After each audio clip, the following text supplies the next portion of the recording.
Thank you very much for coming along tonight for what should be a fantastic evening of debate and discussion.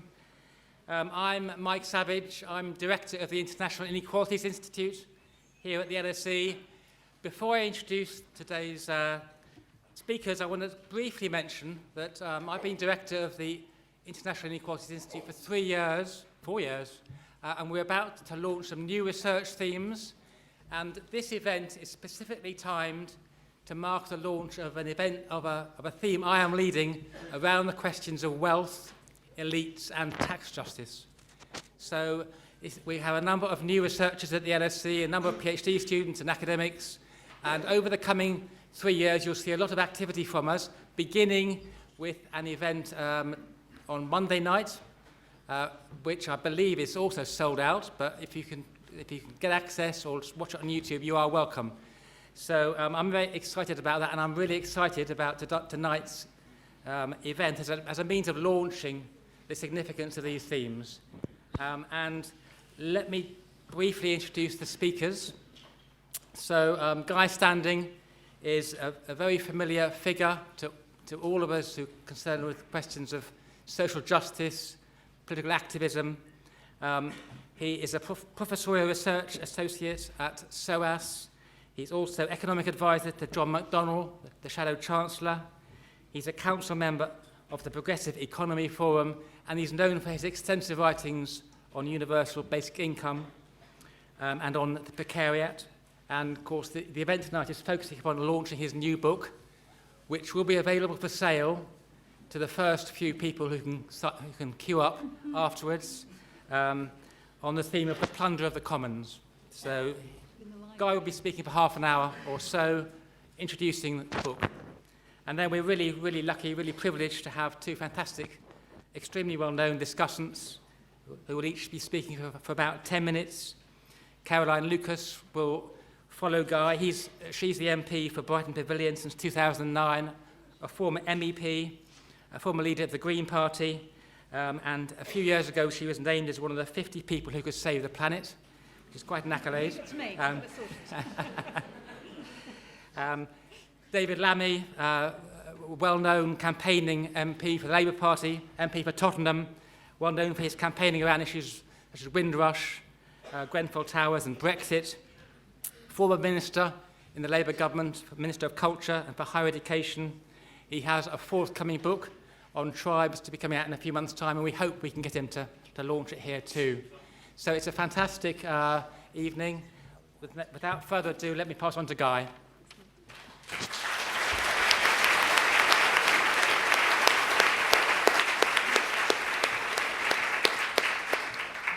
Well, thank you very much for turning out tonight. Every event has an opportunity cost. You could be doing many other things, so I thank you very much for coming. This is an interesting subject, but I want to begin by mentioning that on November the 6th, 1217, a 10-year-old boy king was in St. Paul's when the regent and representative of the Pope put their seals to two documents. And those two documents are the foundation stones of the British Constitution. We all know that we don't have a written constitution, but these two documents have always been regarded as the foundation stones of our Constitution. One of them has gone down to be taught to every child in schools across this country and most of the world, and it became that day the Magna Carta. The other document is less well known, but for hundreds of years it was regarded as a leading document rather than a secondary document. It was also called a Magna Carta, but it was called the Carta de Foresta, the Charter of the Forest. And it's a remarkable document because it was longer on the British statute books than any other piece of legislation, only being finally repealed in 1971, which I think you'll all agree is quite a thing for longevity. And the Charter of the Forest was the first environmental charter, the first charter to assert that every person has a right to subsistence, a right to work, a right to a home in the commons. And it's often been called the Charter of the Common Man.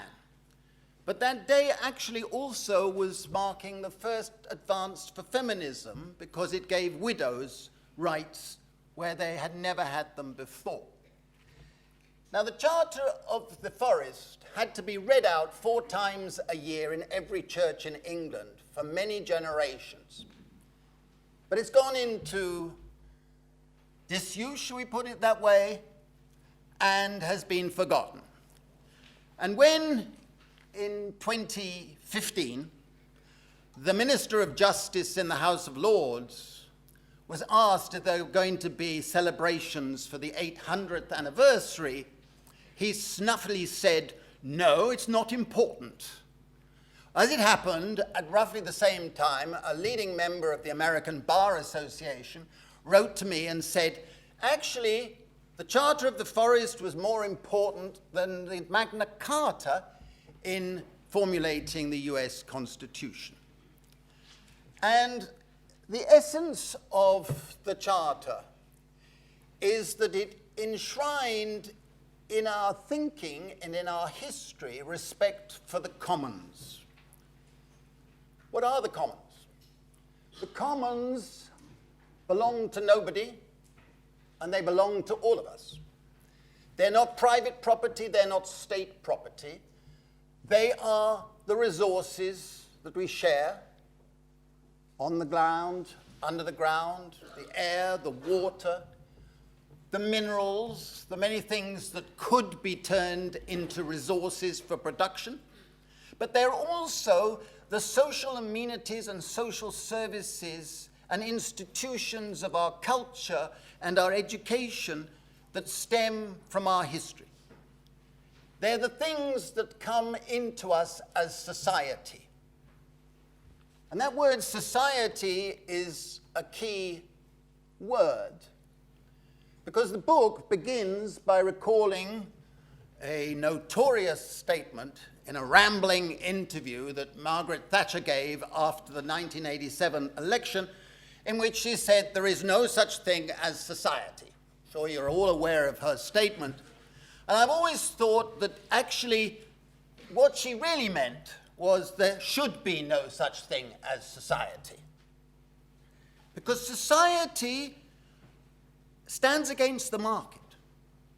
And she drew her inspiration from a man who spent some time at this institution, Friedrich von Hayek. And Friedrich von Hayek was a disciple of the Austrian School of Economics and was Margaret Thatcher's guru and Ronald Reagan's guru. And the message he'd taken from the Austrian School of Economics was that something that has no price has no value. And therefore, you can give it away or sell it at a discount and take what windfall gains you wish. And her attitude to commons and society and the institutions epitomized that total contempt she had for institutions of social solidarity.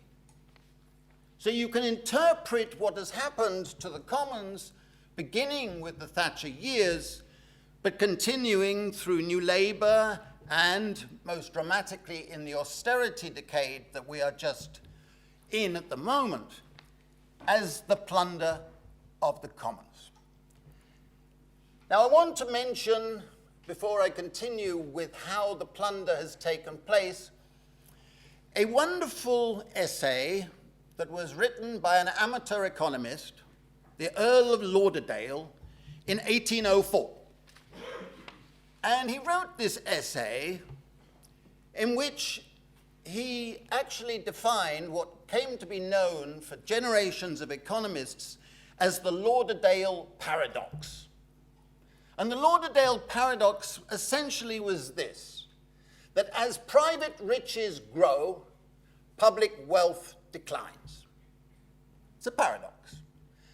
And basically his essay is about how the loss of the commons enriching a minority enables them to put up prices of things that were not commodified and create contrived scarcity. A very nice phrase, and you can see the play out of the Lauderdale paradox, which modern economists tend to forget or ignore, in how the commons have been plundered. And I'll give you one set of statistics. In the 1970s, private wealth in this country was approximately 300% of GDP. Today, it's approximately 700% of GDP. In the 1970s, public wealth was worth about 50% of GDP. Today, it's negative. That's a huge change in the ratio of private wealth and public wealth. And wealth inequality is much, much, much greater than income inequality in this country and in many other countries. And anybody who says that inequality has not grown in the last decade is either naive or an idiot or fundamentally dishonest or all of the above. Because wealth inequality is what has really taken place. Now, the interesting thing is the commons, if you look back in medieval history, whenever there was a dispute about what was the commons and what was not a commons, they used to go around the neighborhood looking for the eldest people they could find and get them to come forward, probably had to drag them in their 80s. And if they testified before the local magistrates that something had existed, and there was a wonderful expression of time out of mind of man. In other words, it had existed since nobody could remember. And gradually that rule became enshrined in legislation so that it was 20 years without being contested. So it was shortened. So something is a commons if it has been in existence as a commons for 20 years. So our National Health Service, for example, became a commons in 1968, 20 years after it had been established as a commons. Now, what has happened to our commons? The book divides the commons into 5 types. The first, which is what most people think about when they talk about the commons, is the natural commons, the land, the seabeds, the air, the water, etc. And in this respect, there have been 5 waves of enclosure of our land, to the extent where Britain is the most concentrated land ownership country in the world. And those 5 waves of enclosure have essentially transferred what were the commons to private ownership. So the Tudors did it, then we saw happening under Charles I, and Cromwell did it. It goes on into the Victorian era when there were 5,000 or more enclosure acts. And of course, the greatest grabbing of the commons was by the Duke of Sutherland. The Duke of Sutherland in Scotland, in the infamous clearances, drove 50,000 crofters into the slums of Glasgow or into early death or abroad, and took the little matter of 1.5 million acres of land. Today, you will be delighted to know the Duke of Sutherland, his descendant, has the biggest and best private art collection in the country, and magnanimously he allows some of us to be able to see part of the collection from time to time, if you're prepared to pay. Another man who has benefited from enclosure, I love this man's name, so I like saying it, so apologies if I bore you, the Duke of Buccleuch. Now, the current Duke of Buccleuch happens to be the 10th descendant of an illegitimate child of Charles II. And he inherited the little matter of 277,000 acres of land. Now, that's not bad, really. But he also benefits from having received millions of pounds, and I'm not exaggerating, millions of pounds in subsidies from the successive governments. It should be a scandal. But a lot of big landowners have taken the land. And what Thatcher did, of course, was when she privatized school playgrounds, she took away part of our commons. When she privatized council housing, the land that had been part of our commons became private property, and paradoxically today, much of those council houses that she so-called privatized are now owned by landlords. But in addition, when she privatized water, I'll talk about this briefly in a moment, she gave the new water companies the little matter of 424,000 acres of what had been common land.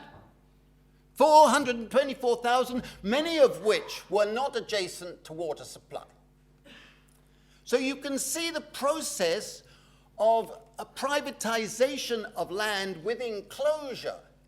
And it's continued in the sense that our Forestry Commission, which the Tories and Lib Dems tried to privatize in 2011, in the last 10 years has sold off 11,000 hectares of what are our forests. They have no right to be selling it off or commercializing, as I describe in the book. Now, we've seen a loss of village greens. We've seen our parks under duress. We have 27,000 parks. And because of austerity with cutting budgets, local authorities have not been able to maintain those parks. And in a survey in 2016, 92% of all park managers reported that their parks were under serious deterioration.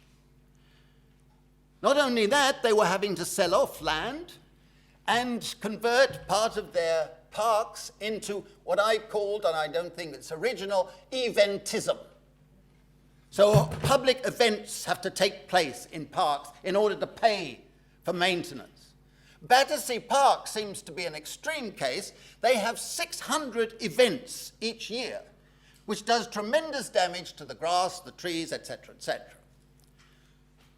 Now, the other parts of the commons discussed in the book include the loss of urban trees. We've lost 110,000 urban trees in the last few years. It includes the biggest scandal of all, in my view, which is the privatization of water in 1989.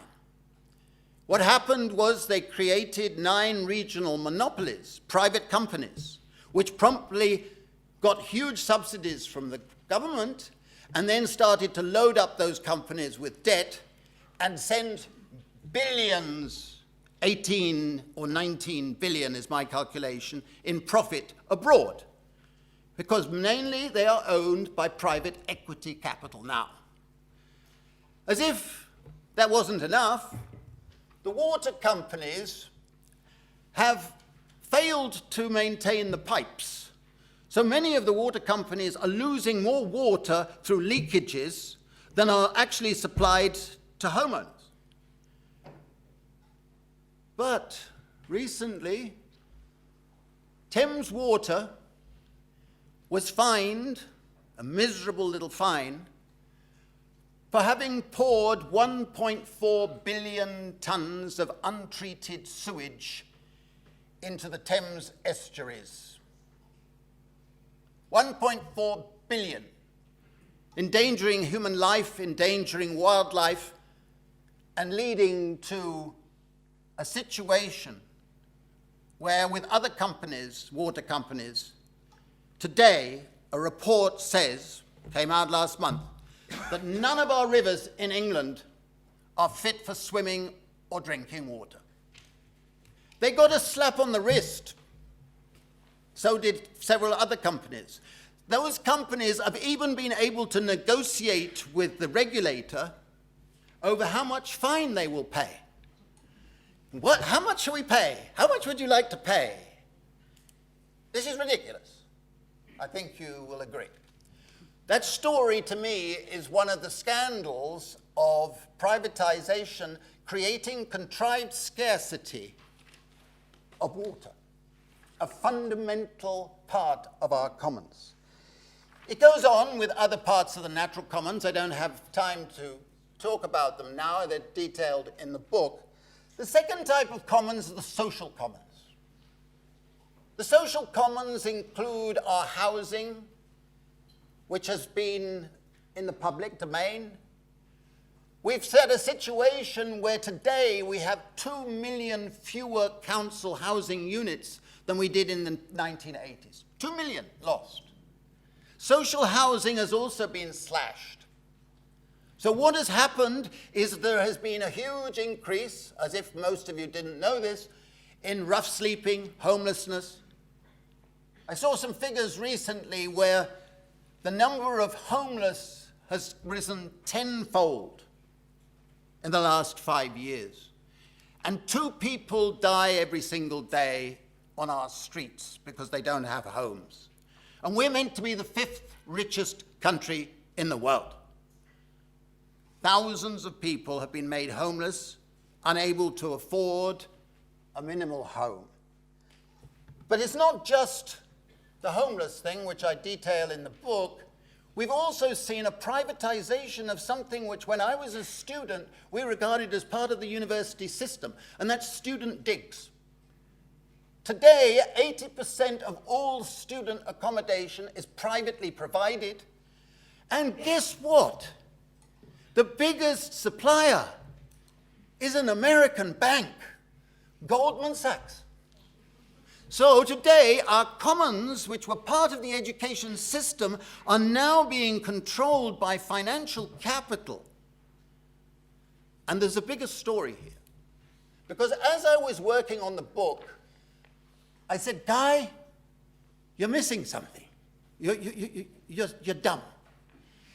Because what is the real story? The story I was telling about privatization, commodification, the loss of the social memory, all of these things are there. But what is the biggest story of all? It's the fact that we have experienced a colonization of our commons. In all respects that go through in the book, you find private equity, foreign capital, is actually the biggest owner. They've been taking over. And it goes to with POPs. I love that word, POPs. Privately owned public spaces. Today, large parts of our cities and towns are being converted into POPs.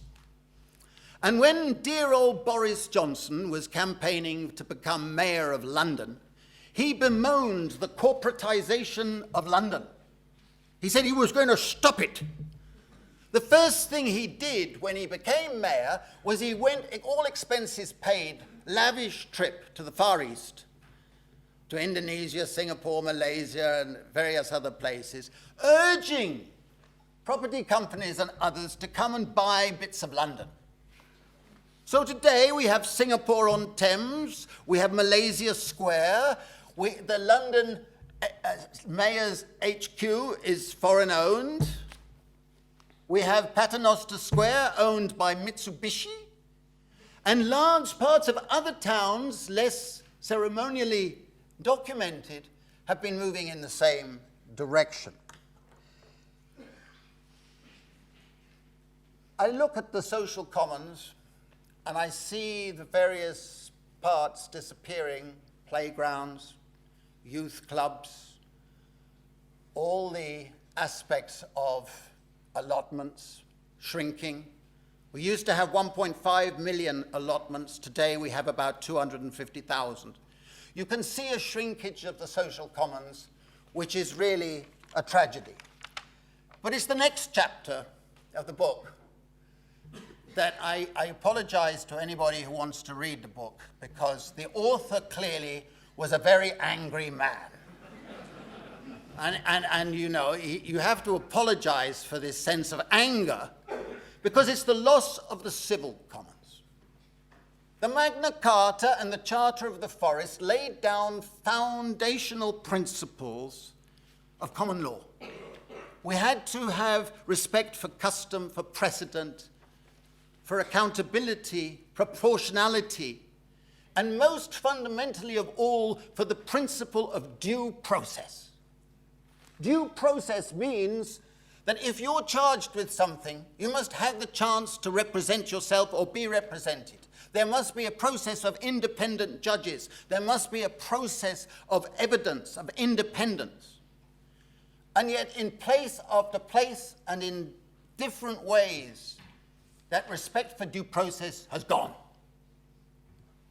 We have today a situation with ASBOs and CRIMBOs and other various O's where we put orders down, so if people behave in a way that neighbors don't like, they can be subject to fines or treatment, but without due process. In our social policy, a bureaucrat, probably unqualified, working for a private company, can sanction a claimant. You didn't do X, Y, or Z. You're losing your benefits without due process, without any pretense of an independent trial, of evidence, or any respect. And think about it. If you're a poor claimant, losing your benefits is disproportionate to anything you might have done, like missing an appointment or something like that. The due process extends into POPs. People are not aware that POPs can be self-policed, and you can have somebody tap you on the shoulder and say, you've broken a law, and you say, what law? You've broken the law, and you can be fined. The new one they've got, they've privatized litter monitoring, so that in many places, a private company can tap you on the shoulder and say, you dropped a piece of litter there, you have to pay a £100 fine. I'm not exaggerating, it could be 150. Imagine, if you're a very poor person, what that means. We've had a disrespect for many aspects of due process. I won't go into them, but that chapter, maybe you should skip it like Oscar Wilde's famous thing, skip the chapter on the rupee. It's too exciting. The next chapter is on the loss of our cultural commons. I was hoping David Edgar would be here this evening. He sent me an email of apology, but I empathize a lot with his views on this subject. We have lost the cultural commons and any respect for our cultural commons, starting with public architecture. Back in the 70s, 50% of all architects were working for local authorities, and they were the stewards of our public architecture. Today, fewer than 1% of architects work for local authorities. It's been privatized, we've lost control of the landscape of our cities and towns. If you look at museums, the slashing of budgets on museums and art galleries have been greater than the slashing of any other expenditure, partly because they're not statutorily required. So nearly half of all our local authority museums now have to operate on a part-time basis. You see it going on in the theatre, moving to the American model, relying on private donors, big fat cats, who can determine what is shown, what is not shown, influence self-censorship and all that stuff. And I mention one story, which I'd like to mention this evening because it means a lot to me, and it may mean some people here who know Tower Hamlets. Henry Moore made a beautiful statue. It's called Old Flow. And he bequeathed it to Tower Hamlets, and he wanted it to be put in a place of a low-down working-class area to try and beautify the area. He donated it to this council estate in 1957 for a nominal fee. And then in the austerity era, a mayor, fortunately since driven out of office for being corrupt, but a mayor decided to sell Old Flow for £20 million. Now, old flow had been deliberately put by Henry More as part of the Commons. They didn't know what to do, and eventually they decided to move old flow to a park in Yorkshire while they decided what to do with it. The irony is this: they have returned old flow, but they have put it in a POPs, in a gentrified area of Canary Wharf, where billionaires and oligarchs own all the flats, and today it beautifies a POPs. I have a feeling that Henry More would not be overjoyed. But the loss of the cultural commons is something I urge you to think about. The final set of commons, and I have to be very brief here, is the loss of the knowledge commons. The knowledge commons are threefold. The first is information. We all have a right to have access to a broad range of information that's objective and supplied from a diverse perspective. But you can see, with the colonization of our media, with the emergence of Netflix and the big five tech from Silicon Valley, that they've gradually enclosed and monopolized and manipulated our information. And there's a lovely quotation I took from a Nobel Prize-winning economist.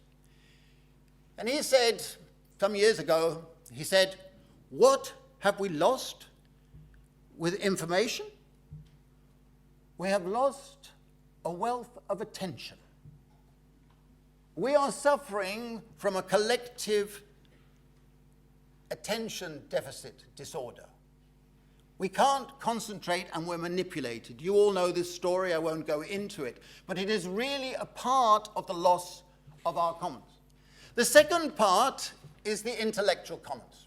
I've written an earlier book called The Corruption of Capitalism where I go into that in more detail, but essentially what has happened is that ideas that are, as Jefferson said, not by nature the subject of property.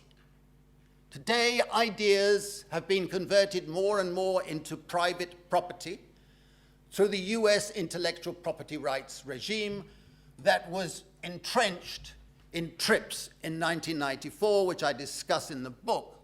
Since TRIPS was passed, millions more patents have been taken out, millions more copyright, industrial designs.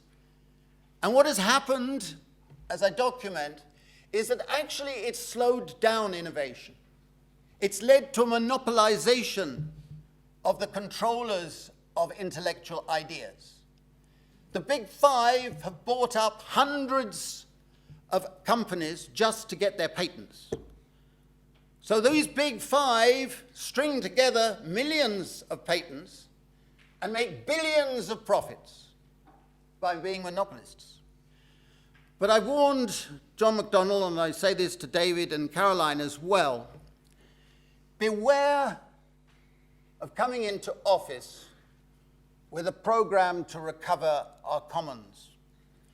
Beware of what's called the ISDS, the Investor-State Dispute Settlement. What they've done is set up a system of 3 judges.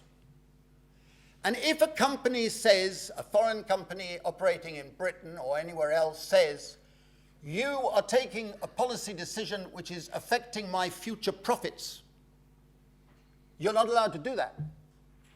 And therefore you should be banned. They can do that. They have 3 judges. One is appointed by the company, one is appointed by the government, and the other one has to have the company's approval. Now, if I'm not mistaken, that's not democratic.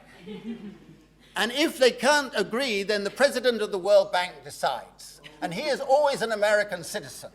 So you will not be surprised that the United States has never lost a case before the ISDS. But let me tell you one little story. The local authority of Hamburg was very worried that a chemical plant owned by a foreign company was polluting the river and all the fish were dying. So it introduced a policy of controlling the pollution. The company sued before the ISDS, and Hamburg local authority had to rescind the policy and pay a huge fine of $50 million to the company. So if we wanted to recover our commons, we better be careful, because that could happen to us. And the final part of the commons is the education commons.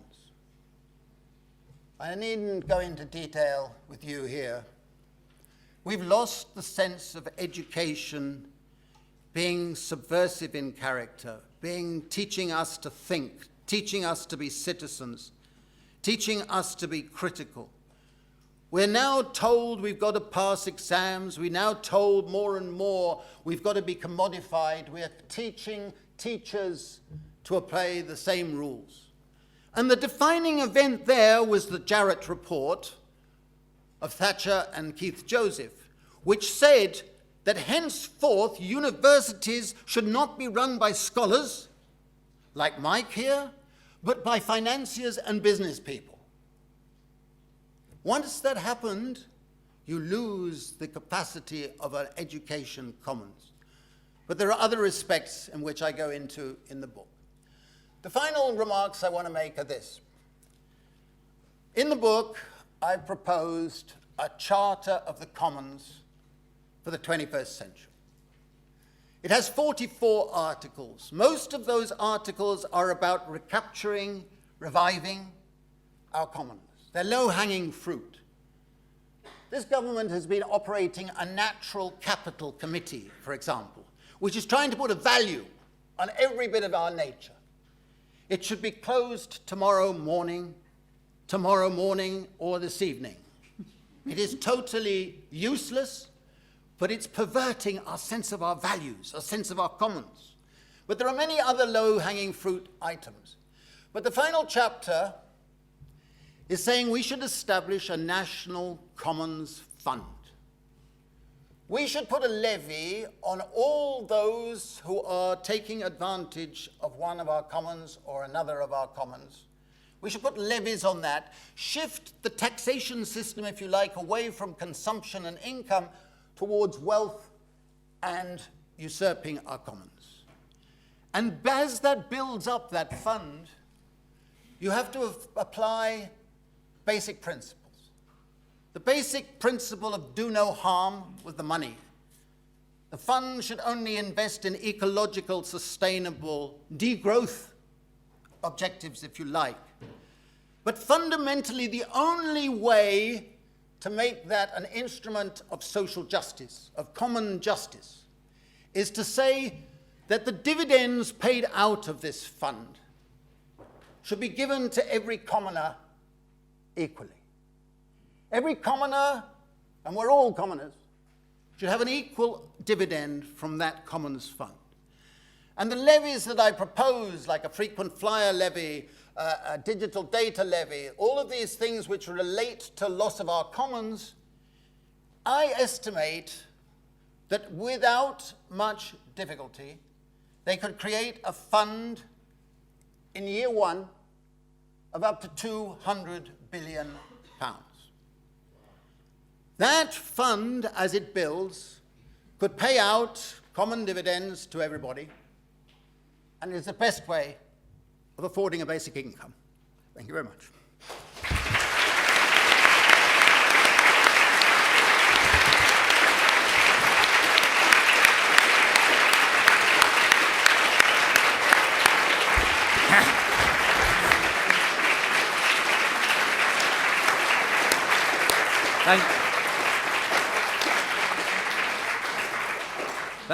Thanks very much, Guy, for such a fantastic and rousing speech. And now, without further ado, on to Caroline Lucas.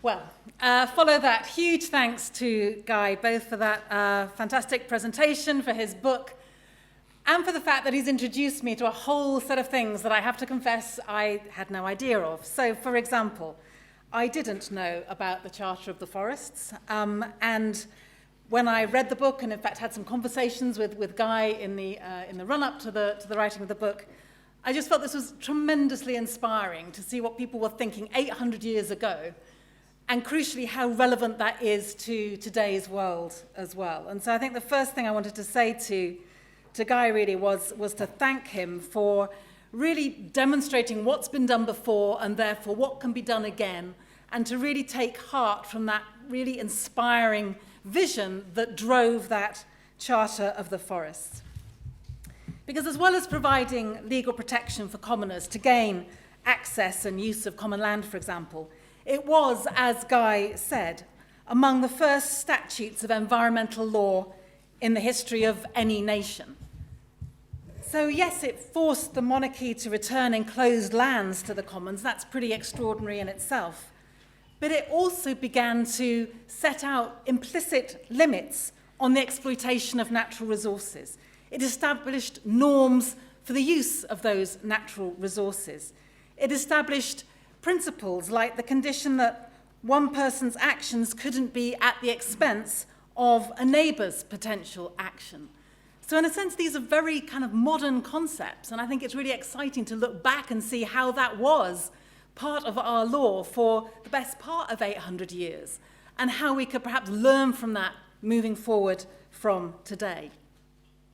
Because I want to pay tribute to Guy in this book for setting out with such grim precision just how much of our Commonwealth has been flogged off in recent years, how austerity and deregulation and privatisation have depleted our shared wealth, with the national utilities sold off, with social housing under ever-increasing threat, with our parks cordoned off for private events, with our art galleries sponsored by banks and oil companies. But while I thank him for that kind of grim precision of looking at all of the bad things that have happened, I want to thank him even more for offering hope, because although you wouldn't necessarily get that from Guy's presentation, and he is rightly very angry about the way in which the commons have been sold off, our Commonwealth has been sold off, I actually found this book a really hopeful book, because I think the precedent that he cites is inspiring, and I think the 44 articles of his new charter for a new form of commoning is incredibly timely.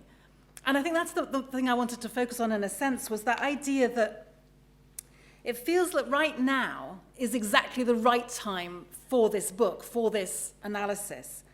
And that there's something about the current political settlement that has something of a kind of emperor's new clothes feeling about it. Because if you look at some of the big movements that are happening in politics today, the school climate strikes, for example, or Extinction Rebellion, or the movement behind the Green New Deal, all of them, I think, have something in common, and that is that they absolutely, upfront, unapologetically reject neoliberal economics and business-as-usual politics. That they call for a real shift away from the status quo in terms of that competitive self-interest and individualism that guides our economics today, towards a radically different future, one based on compassion, on solidarity, and collective action. So it seems to me that such a future would allow both human and nature to flourish, and it can be found in a renewed understanding precisely of the commons, alongside a determined commitment to end its plundering. So I think this is a really hopeful moment, and exactly the moment that we need this kind of analysis. And I wanted to just touch on three very specific areas that Guy has already touched on briefly: the welfare system, our natural environment, and our digital commons. Because when it comes to the welfare system, I think we have a real opportunity to reimagine our relationship with the state. And even for those of us who absolutely reject the kind of the austerity narrative that kind of says that, well, scroungers have been bringing the welfare system down to its knees and we have to punish them, even for those of us who of course reject that, I think there can still be sometimes something that creeps into our analysis about social security that is at odds with the reality. I think too often we've become accustomed to thinking about social security as a kind of glorified charity, something of a favour, not something which is a fundamental right in any civilized society. Because we've been conditioned to forget that that right is part of citizenship, and it is not conditional on previous good conduct. It is not conditional, for example, on a record of previous payments into a system that has systematically discriminated, particularly against women and carers in the past, for example. I think Guy's book allows us to think about turning that around and recognizing that, the Department for Work and Pensions is frankly dependent on us, not the other way around. We, the people, employ the state to carry out a simple administrative task on our behalf, the collection and distribution of some of our resources for the common good. And that should be the bottom line of how we look at welfare and social security going forward.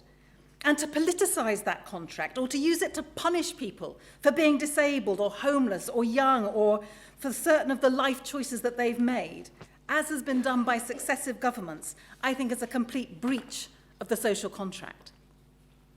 So the current debate on welfare is framed by the idea that spending on welfare is somehow a bad thing. It's something we've got to try to stop doing. We've got to cut it. But that's like saying that the NHS is failing because it has to treat the victims of road accidents. The real problem is governments making employment a core economic goal, rather than the goal of our economy being, as I think it should be, the well-being of all of its people. Because the current way of thinking about the economy and the idea that we've got to chase more and more GDP growth and we've got to chase more and more jobs, whether or not they're good jobs or bad jobs, means that we, in a sense, have an easy short-term route of prioritizing GDP growth above everything else, and that relies on two delusions. First, that in a richer country, everyone will benefit, and second, that rising GDP will mean more jobs, more security, and crucially, a better quality of life. Because in fact, since the 1980s, we've seen greater inequality, rising poverty of opportunity, greater job insecurity, and deep-rooted chronic unemployment blighting the lives of millions of fellow citizens. And that has happened even as, if you look at it in total, GDP appears to be rising. So the Green Party wants to turn that on its head, starting with the proposed basic income that Guy has written so compellingly about. A single payment made to everyone as a fundamental right, which replaces benefits for those not in paid work and replaces tax credits and allowances for those who are. And I think the benefits of that are manifold, with one of them being an opportunity to restore a moral basis to our welfare system. Because a basic income would embed the principle of our collective well-being as the most valuable goal of any welfare system, and indeed of any economic system. And so I really appreciate what Guy says about that in his book. He says the case for instituting a basic income as an anchor in our new 21st century income distribution system does not rest on the common assumption that robots and artificial intelligence will cause mass unemployment, or that it would be a more efficient way of relieving poverty than current social assistance, although it would. The main arguments are ethical. And I think that's a really exciting moment, really, to put ethics back at the heart both of our economy and of our welfare system. Now, there are numerous pilots of schemes that are happening around the world that we can learn from in terms of how we might roll out a basic income. But the one that I take most hope from is actually a tiny one that Rutger Bregman writes about in his book, Utopia for Realists. He explains, and I quote, "There was a small experiment in London, it was very small, with 13 homeless men. They each received £3,000 as a personal budget to spend how they wanted. A lot of people were very sceptical of that experiment, but a year later, 9 of the 13 had a roof over their head. 2 more had applied for housing, and it actually saved everyone a lot of money. The experiment cost £50,000 in total and probably saved hundreds of thousands in all of the associated costs of those men remaining homeless." So I think that pilot is powerful because it challenges all of our assumptions and the twisted ideologies that underpin our current welfare system, most notably that threats and fear alone are how you motivate people, whilst kindness and compassion are signs of weakness. I think such a deeply misanthropic take on humanity is anathema to my belief in the commons and to its inherent potential for allowing us all to live larger lives.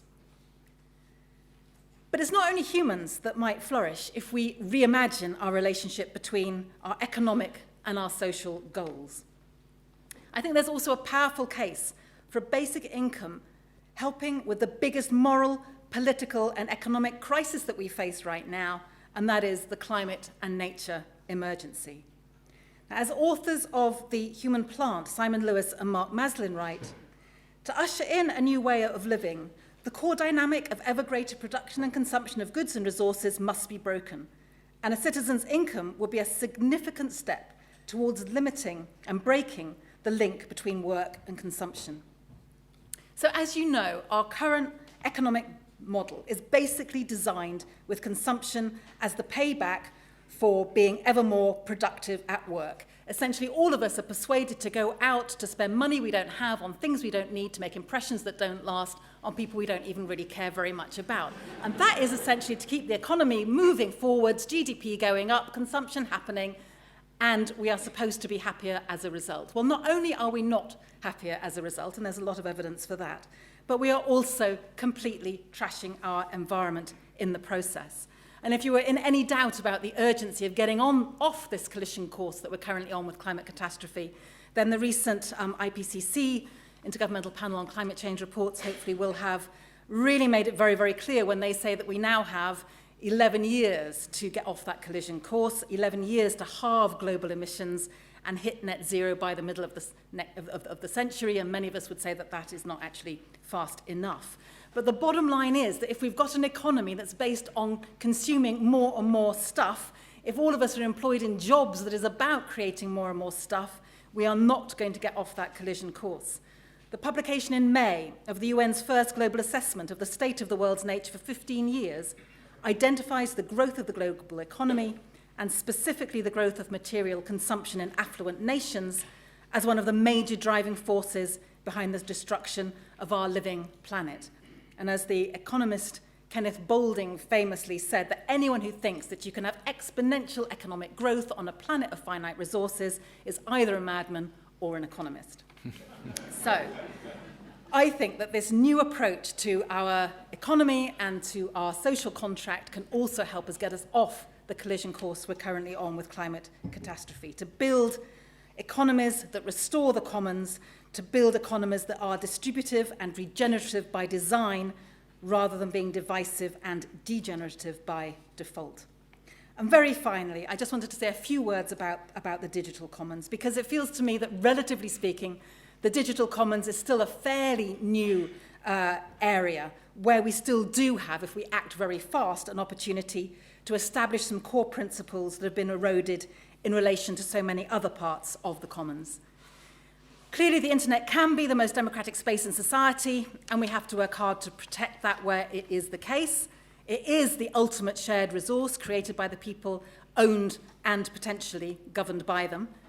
And yet we've seen, as we know, all of this shifted towards it being defined primarily as a marketplace with consumers at its heart.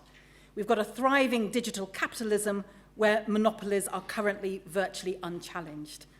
Online is also home to surveillance capitalism. At its most benign, that's when you search for sofas on adverts, and then when every other website you go to suddenly flashes up all of those sofas. But at its most pernicious, it's the harvesting and sale of our data and the manipulation of elections and of all that we think and believe. So no wonder we have called for regulation. We need to enshrine the principle that as citizens, we own our data, not private companies. If it's collected for one purpose, it should not be used for any other purpose. And no amount of small print should make it okay to sell our data on. We should have to give explicit permission for that to happen. Net neutrality means ending the advantage, such as greater access to online platforms, depending on how much you can pay, especially at election time. All campaigns should have equal access. And one way I want to just leave you to think about is one way we might do this is to think about, and this is a bit blue sky thinking admittedly, but how can we bring Google and Amazon and Facebook into public ownership? You know, let's think creatively about the ownership of public space on the internet. Now, Mark Zuckerberg himself has said that he wants to take the long view and build the new social infrastructure to create the world we want for generations to come. So I think we should be taking him up on that very kind offer and suggesting that he might lead the way by making the area of the commons that he has so much monopoly control of actually back into our hands as well.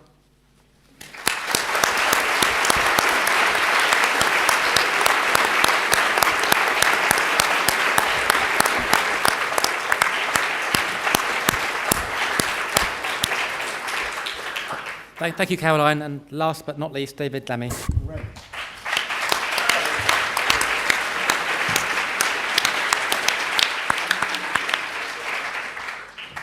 So the good news is that Guy and Caroline and myself are friends.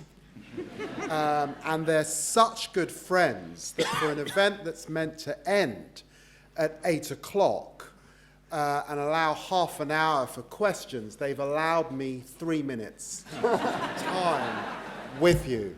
So we're going to have to stray a bit beyond that. It's also to say that this book is so on point that hot off the press, we find out that Boris Johnson is seeking to prorogue Parliament again from next Tuesday. So you see that this desire to abolish the Commons is seriously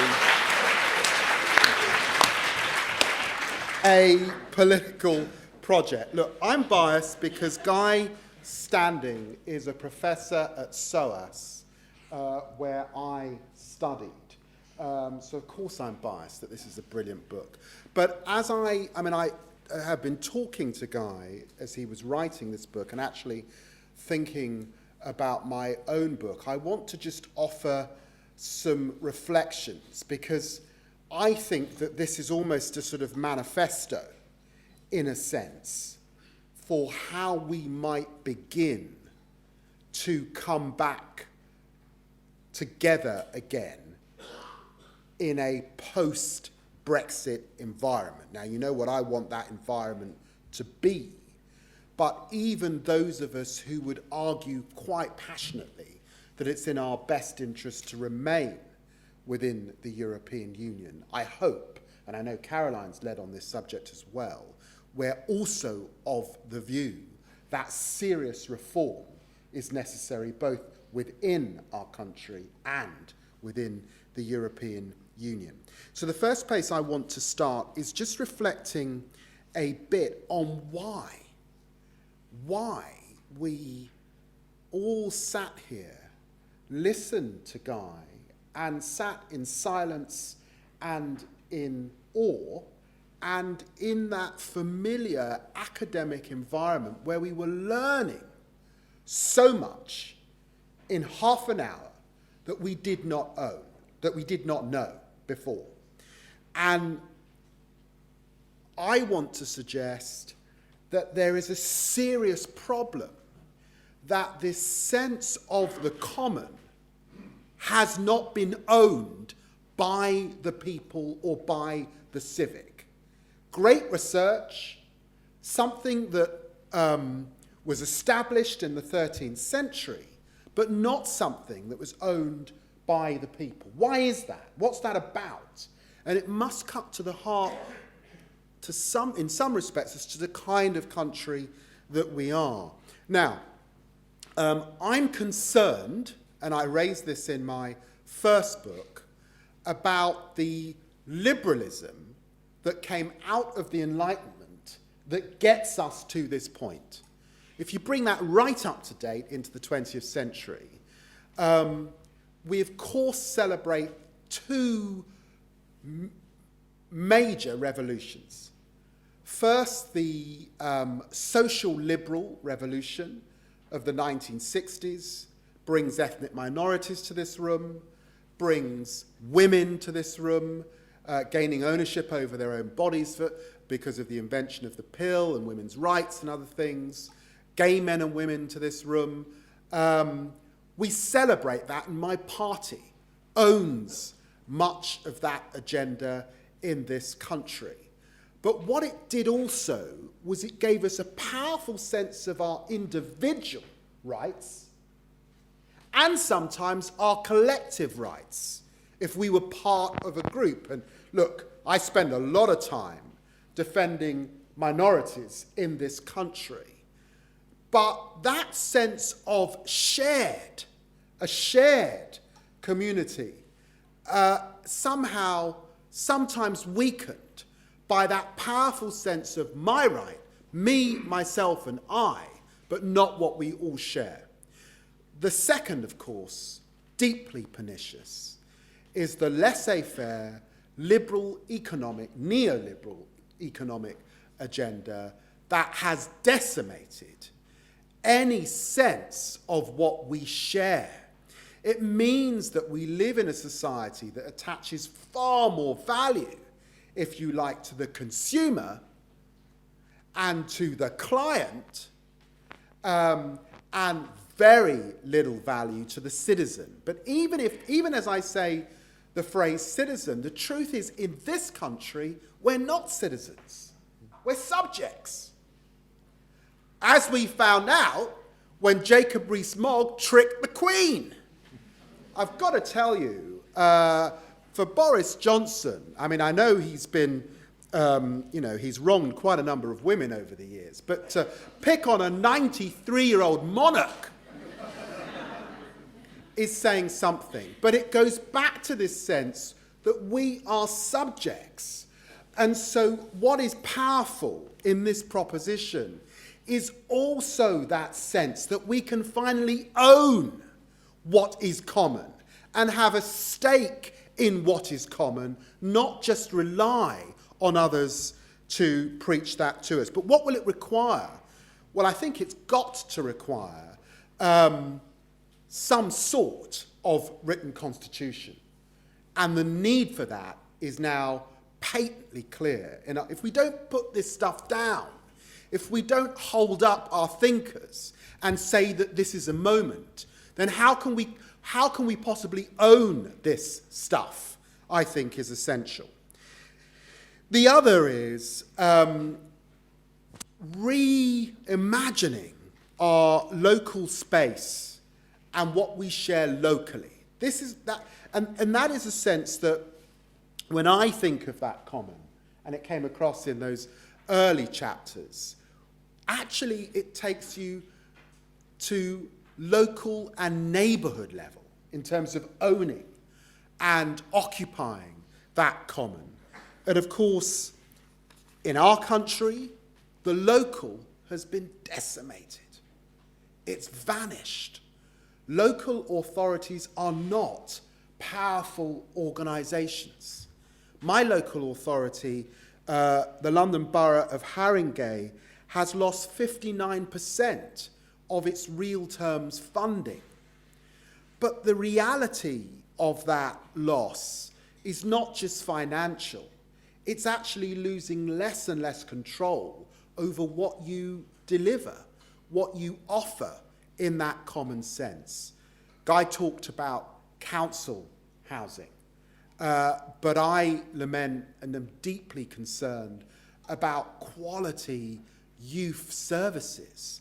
And we see, of course, in our capital city, the decimation of life and values for so many young people, leading to this current crisis of murder and knife crime.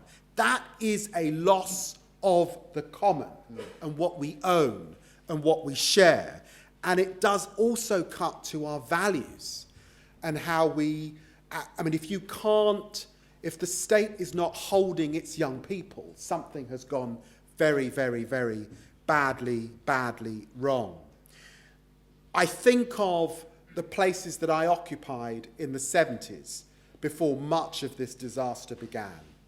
The local library as that neighbourhood centre of learning where, because it was understood that not everyone could have all the books, you could go and discover. I think of further education, the nightmare currently of our former Prime Minister Theresa May saying that we should bring back grammar schools when what we need to bring back are night schools. That great vision that was had in the early part of the 20th century that led to this explosion of municipal colleges where people could get a stake in what was common, subsidised, often for free or very, very cheap, to participate in the common working life, but also the educational life of a community. Disappeared, vanished. If you're lucky enough in London to get to City Lit or Birkbeck, you can access it. But for much of the country, that has disappeared. And it's also on that local level to remind this audience that the north-south divide in our country is bigger than at any time since 1911. Yes, the London economy may have picked up to some extent post the 2008 crash, but clearly for vast tracts of places like the East Midlands, the North, the seaside town, that activity is deeply hollowed out. It's a wonder that the Brexit story is a story of decay, a story of impoverishment, a story of great, great bitterness. And in this toxic atmosphere, where there's an absence of what we share, what we have collectively, of the common, come the shysters. It's the populist nationalists that come along and they sell you a different story. It's not a story about what we can come together on and share. It's not a story about a social common, a knowledge common, a civic common. It's a story that's as old as the Bible. It's basically, if you feel a sense of loss, if you don't feel a stake in your society, it's not their fault for denying you that ownership. It's Iqbal's fault for moving in next door. It's the European Union's fault for stripping you of this. It's basically the other. And the danger of that vision is what it then does, what it then corrodes, and what's happening in our country is after a period, despite Thatcherism, where we might have had a civic nationalism which we can all share, which we can all buy into, wherever you're from in the country, whatever your background, we get this virulent, nasty, ethnic nationalism in which there is a pecking order, and so many of us are lower down that pecking order because somebody else came and took the little that you have. And it's why I think this agenda is so hugely, hugely important. And I just want to touch on a couple of other very important themes. The first is not to forget that when you hollow out, when you turn us all, because of this hyped up, super individualized, liberal, neoliberal culture, you also get a powerful sense that when the going gets tough, you are on your own. And when you create that culture, you get a crisis of mental health. You get a crisis of loneliness. It's rampant across both our culture and many Western cultures. Technology driving some of it, but a huge amount of loneliness at the core of our society. This morning, I got the most horrendous death threat. The language was all racist. It was because of my position on Brexit, but it was the determination to see me dead in Tottenham that really chilled my staff and me. I have no doubt that the individual that wrote that, because I've been to the cases, I've seen them, is desperately lonely, feels a desperate impoverishment in the community from which they come. We have to do this, we have to sort this out if we don't want to turn in on ourselves and become ever more both politically tribal, but also socially tribal. That's the consequences of not addressing this agenda. It's also to say, when we talk about the common, and this is where my book, that guys give me some useful advice on, that will come out early next year, kicks in. When we talk about the common, the phrase I use in my book is, how can we develop an encounter culture? It's that you come across one another. You're not there in your individualized silos. You are meeting and interacting. You are sharing. That was the joy of the night school vision I gave you before. That's the joy of creating wonderful libraries, creating wonderful parks and places where people can be that have not been commercialized or taken away. It's how do we encounter one another in a modern sense. I'd like to see, for example, a compulsory civic service where our young people can come together. Why do I say that? Because it's great for young people here at the LSE and at Russell Group universities and at universities broader than that. But I worry hugely about young people in this country who are not academic, who do not come to university, who get a very, very different deal and settlement in this country. And so I say, where do our young adults actually come together for a civic common purpose? And that's a question that I think we've got to ask ourselves most definitely. And rather than leaving it to individual initiative and to community initiative, and a good example of that are food banks, which of course are common, but are desperately depressing and sad to see in our society. How can the state, how can what we pay our taxes for, step back into a space that creates a safety net?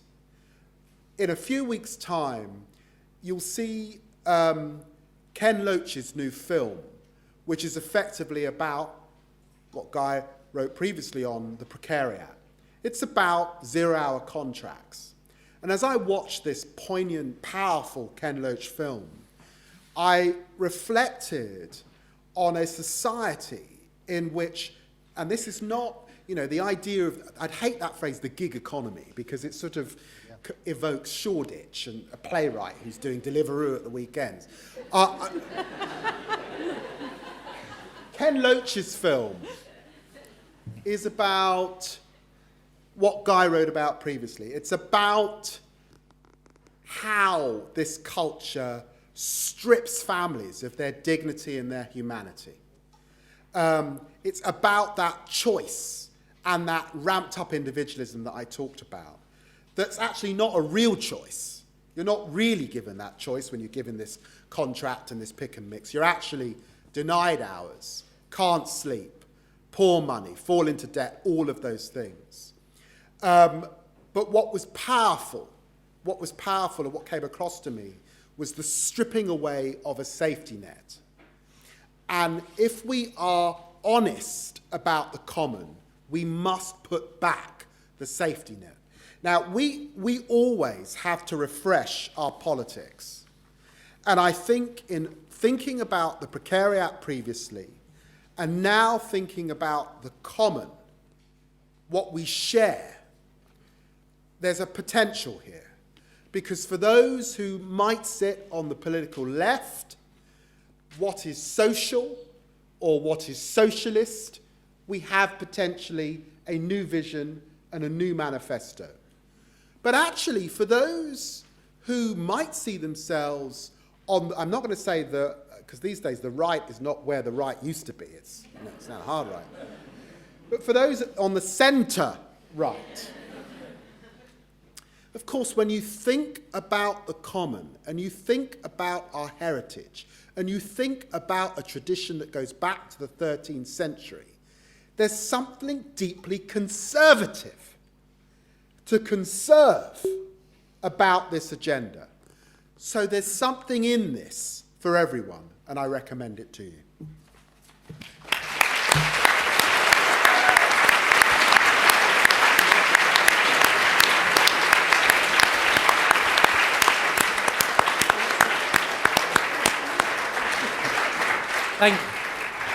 Thank you, David. Thank you, Caroline. Thank you, Guy. We have about a bit more than 10 minutes left. So what I propose we do, given limited time, and also in the interest of a discussion commons, is we have one round of questions.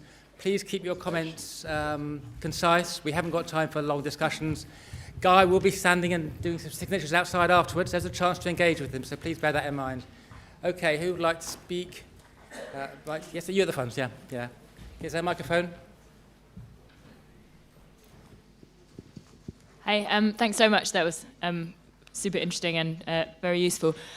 You all presented the idea of the commons as very much as a national commons, and I run an organisation called World Basic Income, and we look at the commons as an international space, especially some of the specific commons that were mentioned, the atmosphere, a frequent flyer levy, the impact of those activities definitely fall internationally, and I would like to hear what your thoughts are on how and when it's right to internationalise that commons.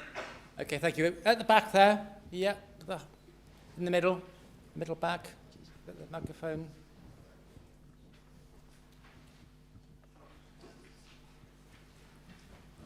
Thank you, all three of you, for very stimulating comments. A point that Caroline made that I'd like you to follow up on. You mentioned surveillance capitalism, the title of a new book by Shoshana Zuboff about what the big internet companies have done to our private space. We normally think that's just individual. I think what she's talking about is another dimension of the commons, about our right to our own private experience, which has now been commodified by the Facebooks and Googles, and how we might protect that to guarantee our democracy from being owned by the big tech companies. Thank you. Okay, let's go over here, yeah, with the cap.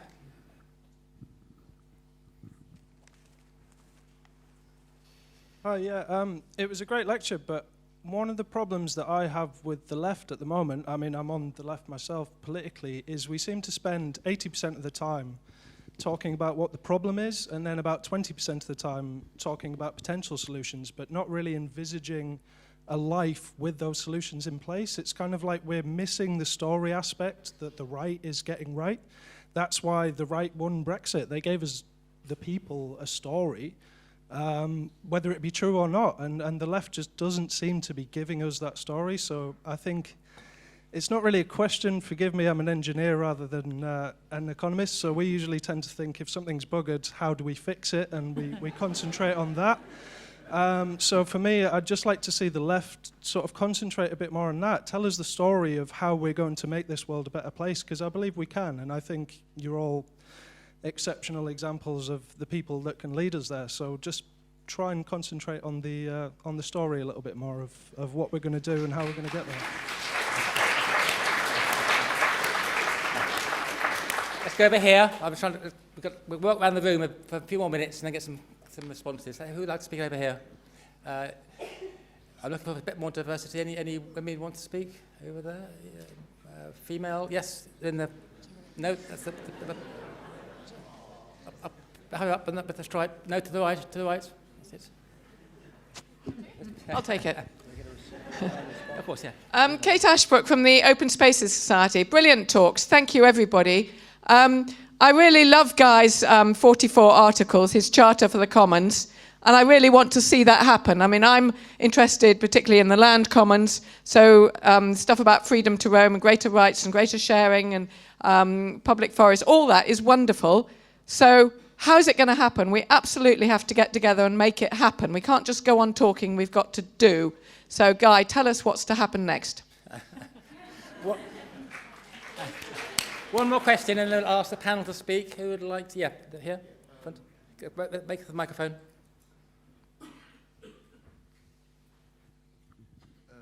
in the past, the defense of commons happened quite violently. We had the English Civil War, and now we have the Hong Kong situation where the defense of commons has led to confrontations between the people and the state.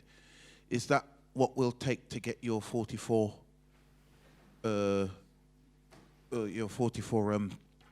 your manifesto to get through? Because like the engineer said, we can't just sit on our hands and do nothing. And historically, the gentleman beside me says pitchforks, and it seemed to have worked for America. And how do you disassociate to the idea of the commons from of the impact it had on the Aboriginal peoples around the world? And can you use the commons as an alternative to reparations for the enslaved, who were the victims of the commons in Europe? Okay, some great questions there. Great questions. We could spend a lot more than 5 minutes addressing them. I think we should get some responses now. So, Guy, please respond as you see fit. Well, thank you very much for the questions. Laura at the front. There's a small section in the book, I'm doing more work on it now, about the plunder of the blue commons. It's the latest phase. One company in the world owns 47% of all patents that have been taken out on the oceans. That one company owns a flow of income that's going to stretch into the future.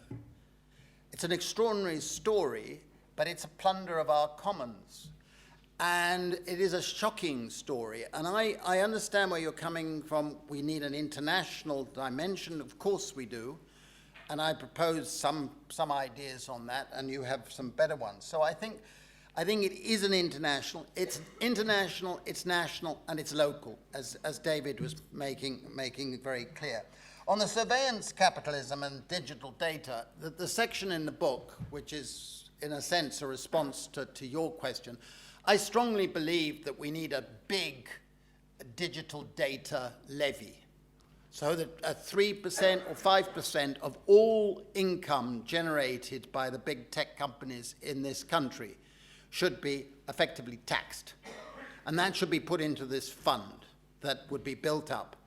And they pay hardly any corporation tax, they hardly pay any taxes.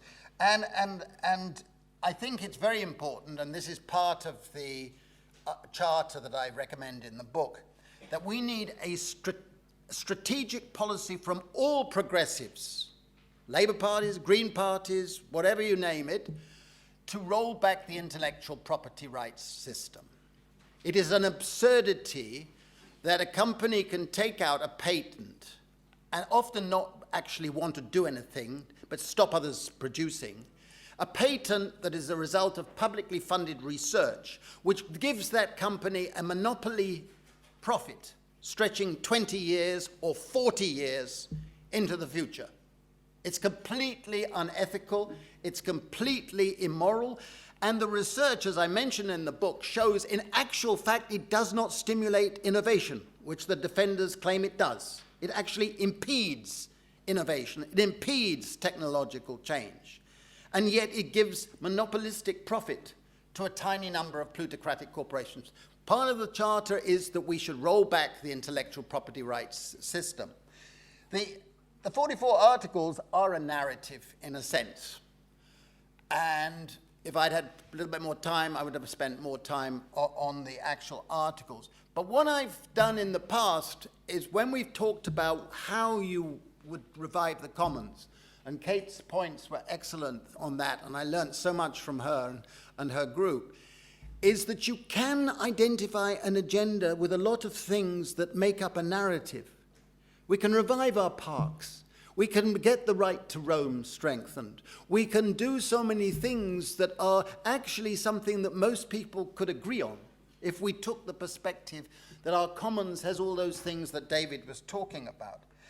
And the last question is the question that taxes my mind more than any other. How are we going to get there? And I think the answer is ourselves. all of us have a responsibility to look ourselves in the mirror and say, are we doing something to get a new progressive agenda into reality? Are we organizing the precariat? Are we actually taking part and organizing and participating and using up our time and, yes, money and energy in a cause in which we believe passionately? If we can answer that question honestly, yes, we are, then we'll be well on the way to having a new progressive politics.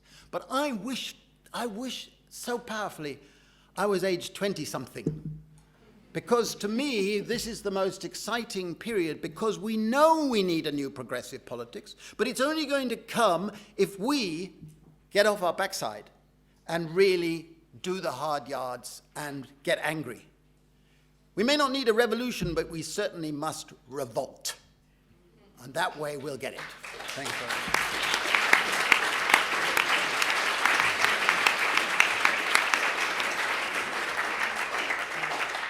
Are these working? Yes. Okay. The question I wanted to focus on was the one about why don't we have better stories? Because I think that really does go to the heart of it. And I wanted to commend a book actually by George Monbiot called Out of the Wreckage. And this is a book that is absolutely about the stories that we are told about ourselves, and he compares that with what he thinks the real story is, if you like. And so the story that we are told is that individual human beings are competitive, we're out for ourselves, we have to fight one another in order to get access to limited resources, and that's just the way the world is. And everything else, the whole kind of ideology of neoliberalism is kind of built on that assumption. And he has some wonderful examples, some real sort of empirical examples from having looked at anthropology going back many centuries that demonstrates that, in fact, human beings are the most cooperative species on the planet. And he has some wonderful examples about how even if you look at a couple of really tiny kids, how they can help one another. And he builds this whole story about actually we should reject that story about ourselves. That is not who we are. We are much, much better than that. And when you start to change that story around about who we are, and therefore almost what we have a right to expect, not just for ourselves, but for each other, then it feels to me that that's a really transformative moment. And so, yeah, I think there are lots of stories that we need to tell, but the stories about who we are as human beings and as a species, who we can be, is incredibly important.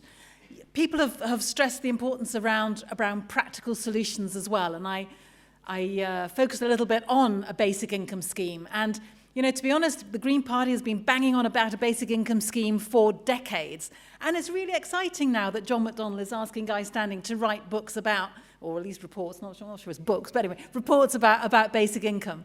There was a question about land in the other corner of the room. And when it comes to land, a land value tax seems to be such an obvious way of capturing the value that is, almost overnight can be added to a piece of land simply by the granting of planning permission for it. No one has actually done anything to make that piece of land different. That piece of land still belongs in the broadest sense to all of us, but someone has made a big profit through the acquisition of that planning permission. And if we were to share that through a land value taxation that would basically tax the benefit that you get from the particular use of land, that would be a way of sharing that out as well. So, to be honest, I don't think we're lacking in the policies, and I don't think we're even lacking in the stories if we go out there and search for them. What we are lacking is the political will, which takes us right back to the final question, in a sense, about how do we muster the political will to make the changes that we know can happen. In a sense, we know how to do it. What's lacking is that political will. And of course, we could be here for another few hours discussing about how to generate political will. But I think two things are important. One is, that sense of those examples out there that have demonstrated how people have done it before. And the Charter of the Forest itself is a wonderful example of people having come together with a vision of how things can happen. So I think partly it's about learning what's gone before and taking inspiration from that. But I think it also does play right back into the civic commons that both Guy and David talked about. And I do think that we need to enable people to believe that change can happen both through their own actions locally, but also through our antiquated and deeply unjust electoral system. And I'm sorry if this sounds like special pleading, but when you have an electoral system that at the last election basically ignored the views of 68% of the views of the votes that were cast because they stacked up in places under first past the post where already enough votes have been cast to get someone over the line, then when you're ignoring 68% of the population, then it's not surprising that anger grows and grows. And I think you could make a really strong case to say, potentially, perhaps, Brexit might not even have been that over sort of boiling over of anger that it was if people's views had been listened to and respected and responded to by systematic governments along the way. Because those people who voted leave, and I know there are many different views on why people voted leave, but for those people who voted leave because they wanted to send a real message that the status quo is intolerable, were absolutely right, because for all of the reasons that we've heard tonight, the status quo is intolerable. I would differ with them in terms of the solution to that, and I think it's about transformation at home rather than leaving the EU that would actually address some of those problems. But I absolutely accept the fact that their ability to raise those issues and have them heard has been systematically shut down by an electoral system that is designed not to hear anybody who doesn't live in a swing seat, essentially, the marginals of this country. So I think changing that civic situation would be a help.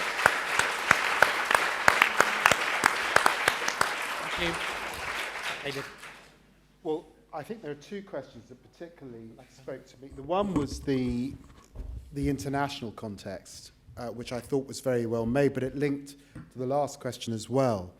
We're meeting at a time when there have been these enormous, violent, deeply worrying fires across the Amazon. A friend of mine who is an international lawyer, he generally fights cases in the International Criminal Court,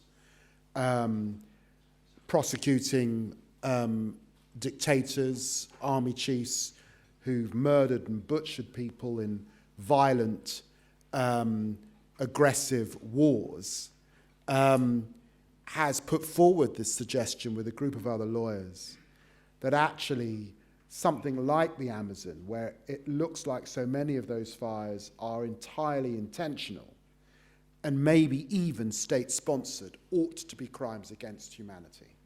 If that is not an example of the plunder of the commons, I don't know what is. And if Bolsonaro isn't an example of borrowing from the Trump-Boris rulebook, I don't know what a national populist looks like. So I think that growing agenda is one to watch. I think you're absolutely right to raise those fundamental issues also of land that also have an international perspective. And there is no greater injustice than the injustice globally done to indigenous people all over the world. And actually, in countries like South Africa, that have had fundamental systems of subjugation and oppression, some might argue, and if Winnie Mandela were on this stage, she would have argued, that even where you've had truth and reconciliation, the bit that was left off was land. And it remains the contested issue in countries like South Africa. And I mean, I suppose globally we have these fantastic organizations that came out of war in Europe that gave us organizations like UNESCO, which is the idea that heritage that sits in one country should be globally protected because of what it says for humanity. And we need to deepen and widen those notions of what we share. The point that was raised about the story we're telling is fantastically well made. It is definitely the case that on so many levels that if you compare, let's take the simple narrative story of Brexit. One said, take back control. I think that's probably one of the most powerfully selfish, meaningless slogans, but bloody effective in modern times. And the other said, better together. And frankly, the better together did not say enough. The take back control was this sort of poignant idea. You know, we all feel out of control in our lives at different points. Somehow you could get it back, you could rein it in. It was very powerful. The left does struggle with telling those stories. And I mean, in my experience in 20 years in politics, there are three kinds of elections. There are status quo elections, where it's very likely the country is going to vote for the incumbent government. People broadly want more of the same. Let's give them another go. Let's see. They're quite boring elections. Labour had one in 2005. It was clear that we weren't going to lose. Then there are fear elections. The right do those very well. George Bush did it successfully in the United States a number of times. Thatcher did them very convincingly. And we've got a ramped up version with the double act of Farage and Boris. And then there are hope elections. My friend Barack Obama did that in the States. And indeed, the Blair government of 1997 did that.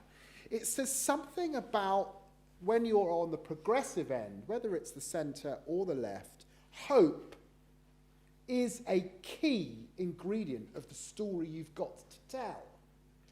And you are right, the temptation on the left is to sink into the critique, and it is not usually sufficient. There's also a tendency, I saw this in the Gordon Brown period, New Labour period, and we're doing it a bit, unfortunately. It's a bit like opening up the old yellow pages. You get this list of things, but nothing that binds them together about the kind of society that you're trying to create. So look, I'm going to have a little attempt in the book that I've got coming out, but it's a little one. Did he mention he's having a book coming out? I had a first attempt in my last book, but seriously, seriously, it's quite hard, because Caroline is right about the better nature of ourselves, but that sort of selfish, me, myself, and I, competitive, it's their fault, not yours, is very powerful. It's why those of us on the left and the progressive side of the debate have to work harder, have to strain our brains stronger than too often I see us doing. Okay, thank you.